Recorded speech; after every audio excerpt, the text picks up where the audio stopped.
Channel पर जो भी वक्ता ने कहा वो उसकी अपनी राय है, जिसकी पुष्टि नेशन न्यूज इंडिया नहीं करता। इस्लाम इजाजत देता है कि घर से बाहर निकलो, आग को बुझाओ। हर आदमी अपना आधार कार्ड सही तरीके से बनवाए। ये मत मानिए कि सिर्फ मुसलमान टारगेट है। मुसलमान तो पहला टारगेट, दूसरा टारगेट दलित है, तीसरा टारगेट ट्राइबल है, चौथा टारगेट ओबीसी है, पांचवा टारगेट गरीब है, और आखिरी जो मुद्दा है वो ये है कि कैसे इस देश में मनुस्मृति लाया जाए और सारे लोगों को पढ़ाई से रोका जाए और इनके शासन को सदियों सदियों तक जारी किया जाए। ये मुद्दा है। एक्शन क्या होना चाहिए? प्लानिंग ये है कि जिस तरह से इन्होंने मास डिसइंफ्रेंच करने की आपको कोशिश की है, आप अपने को इनफ्रेंचाइज करने की कोशिश कीजिए। कैसे इनफ्रेंचाइज करेंगे?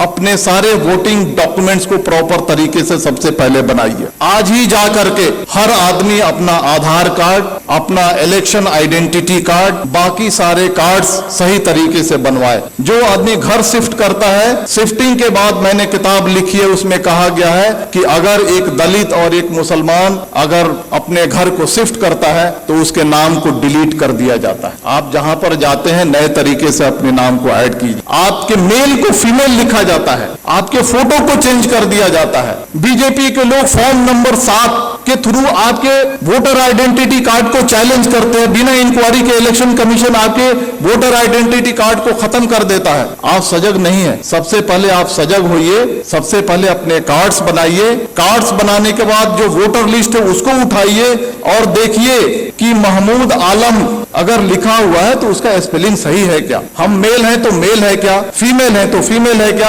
हमारा फोटोग्राफ है क्या? इन सारी चीजों को इंश्योर कीजिए और इंश्योर करने के बाद आप यूनाइट होइए। और यूनाइट होने के बाद जिस तरह से इलेक्टोरिकली ये सरकार आपके सर पे बैठी है, उसी तरह से इलेक्टोरिकली इस सरकार को उठा के फेंक दीजिए। जिन लोगों ने कहा था माइनॉरिटीज, मुस्लिम्स, क्रिश्चियन, सिख, बौद्ध, जैन, पारसी 19.6% है, लगभग 20% है। दलित 16.5% है, कितना हो गया? 36.5%। ट्राइबल 8.5% है, कितना हो गया?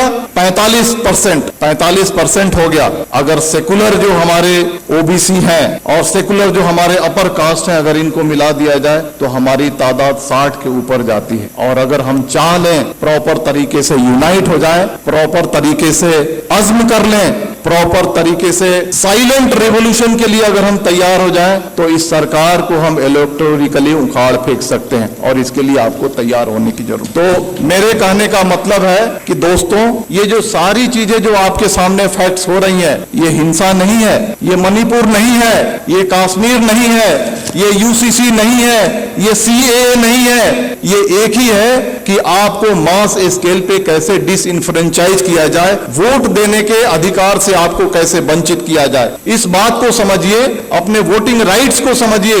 आपकी इस देश में कद्र और कीमत क्यों है? क्योंकि आप वोट देते हैं। जिस दिन आपके वोटिंग राइट को खत्म कर दिया जाएगा, आप कीड़े मकोड़े हो जाएंगे। चाहे वो कोई भी समाज हो, चाहे वो दलित समाज हो, ट्राइबल समाज हो या माइनॉरिटी का समाज हो। अपने राइट्स को समझिए, अपने डॉक्यूमेंट्स को बनाइए और आने वाले इलेक्शन में मैं कहना चाहता हूं कि वोट करना ये लगना चाहिए कि 100% दलितों ने, 100% मुसलमानों ने, 100% ट्राइबल ने वोट किया है। और अगर आने वाले इलेक्शन में अगर आप वोट नहीं करते हैं तो समझ जाइए कि आप अपने मजहब को धोखा दे रहे हैं, आप अपने देश को धोखा दे रहे हैं। अगर बाहर आग लगी हो और घर के अंदर अगर हम चैन से बैठते हैं, इस्लाम इसकी इजाजत नहीं देता है। देखिए, आपके सामने जो बातें हो रही हैं आज, इस चर्चा सत्र के 2 पार्ट है। एक पार्ट है यूसीसी और दूसरा पार्ट है मॉब वायलेंस। हम दोनों को अलग अलग चर्चा करेंगे। पहला मैं कहना चाहता हूं, हम यूसीसी को हम लेते हैं। आज से 6 महीना 1 साल पहले आपने देखा होगा कि लव जिहाद और धर्मांतरण इस देश का सबसे पहला मुद्दा था। अलग अलग रियासतें अपने अपने रियासत में कानून बना रही थी। कर्नाटक की बीजेपी सरकार कानून अलग से बना रही है, मध्य प्रदेश की सरकार अलग से कानून बना रही है, हरियाणा की खट्टर सरकार अलग से कानून बना रही है, धामी सरकार अलग से कानून बना रही है, योगी सरकार अलग से कानून बना रही है। मैं आपको कहना चाहता हूं कि हिंदू, मुसलमान, सिख, ईसाई ये सारे राष्ट्रीय स्तर के मजहब मजहब हैं भारत में, अगर एक मजहब से धर्मांतरण करके अगर कोई दूसरे मजहब में जाता है, अगर सरकार को लगता है तो ये राष्ट्रीय समस्या होनी चाहिए, तो सरकार एक कानून बना करके इस समस्या को हल क्यों नहीं करती है? मल्टीपल स्टेट्स में मल्टीपल कानून क्यों बनते हैं? सरकार का मकसद है कि लव जिहाद और धर्मांतरण के जरिए जो हमारा जो सामाजिक स्पेस है उसको कम्युनलाइज किया जाए और जो इलेक्शन का जो माहौल है उसको पोलराइज किया जाए और पॉलिटिकल बेनिफिट उठाया जाए। तो बीजेपी का जो एजेंडा है, चाहे वो लव जिहाद हो, धर्मांतरण हो, या 2014 से लेकर के आज तक के जो भी फंडामेंटल चेंजेज आए हैं, ये पॉलिटिकल प्रोजेक्ट है। पॉलिटिकल प्रोजेक्ट किस लिए है? To gain political benefit. उसी तरह से यूसीसी आ रहा है। अगर सरकार को लगता है कि यूसीसी आनी चाहिए और राष्ट्रीय समस्या है, तो आसाम का चीफ मिनिस्टर हिमंता बिस्वा शर्मा क्यों कहता है कि हम पॉलीगेमी पे कानून बनाएंगे?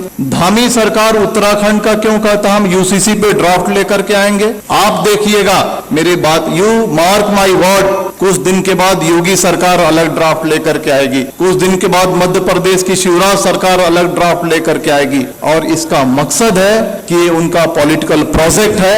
और पॉलिटिकल प्रोजेक्ट किस लिए है? समाज को पोलराइज करने के लिए। अब सवाल उठता है कि इसका मकसद समाज को पोलराइज करने के लिए है, तो हमें क्या करना चाहिए? जहां तक यूसीसी का सवाल है, बड़े बड़े वक्ता, बड़े बड़े दानिश्वर कहते हैं सबसे ज्यादा जो नुकसान होगा वो क्रिश्चियंस को होगा, सिख को होगा, ट्राइबल्स को होगा, दलित को होगा। हमारी जिम्मेदारी है, सरकार देखिए 2014 से लेकर के आज तक जो चाहती है वो करते आई है। अगर वो चाहेगी कि यूसीसी लाएं तो हम रोक नहीं सकते हैं, लेकिन हम जो कॉन्स्टिट्यूएंट्स जो उनको वोट करते हैं उनको ये एजुकेट कम से कम कर सकते हैं कि ये जो है आपको बर्बाद करने के लिए लाया जा रहा है। इसके कॉन्स्टिट्यूएंट्स कौन है?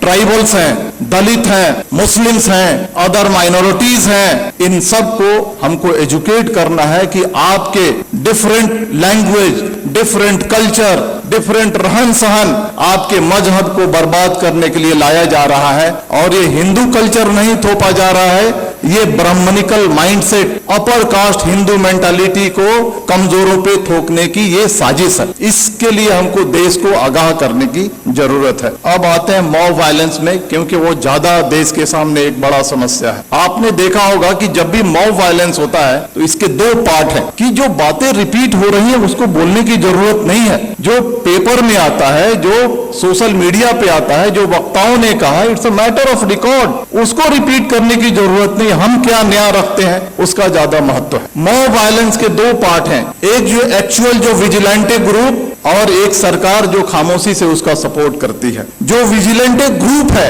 जो एक्चुअल क्राइम कमिट करता है, आज फ्रीली घूम रहा है, हथियार कलेक्ट कर रहा है, क्राइम कर रहा है, माइनॉरिटीज पे वार कर रहा है, और उसको कोई छेड़ने वाला, कोई अरेस्ट करने वाला नहीं है। दूसरा जो पार्ट है आज की सरकार कितनी भी मॉब लिंचिंग हो जाए, मणिपुर हो जाए, नू हो जाए, पुनहाना हो जाए, झिरका हो जाए, ट्रेन में फायरिंग हो जाए, दंगे हो जाए, सरकार जबान नहीं खोलने वाली है। सरकार चुप है। सरकार इज मेंटेनिंग साइलेंस। और साइलेंस को क्या कहा जाता है? साइलेंस को, खामोशी को रजामंदी कहा जाता है। सरकार वायलेंस को रजामंदी दे रही है। सरकार रजामंद है कि वायलेंस किया जाए। इसके दो पार्ट हैं, जो विजिलेंटे ग्रुप है और जो सरकार है, इनके मोटिव में फर्क है। जो विजिलेंटे ग्रुप है उनका मोटिव है कि हम जो कमजोर हैं उन पे हमला कर रहे हैं, उनको सबक सिखा रहे हैं, उनको तकलीफ में डाल रहे हैं, और बहुत खुश हैं कि तारीख में इन्हें हमको सताया था। ये बात सही है या गलत, इसकी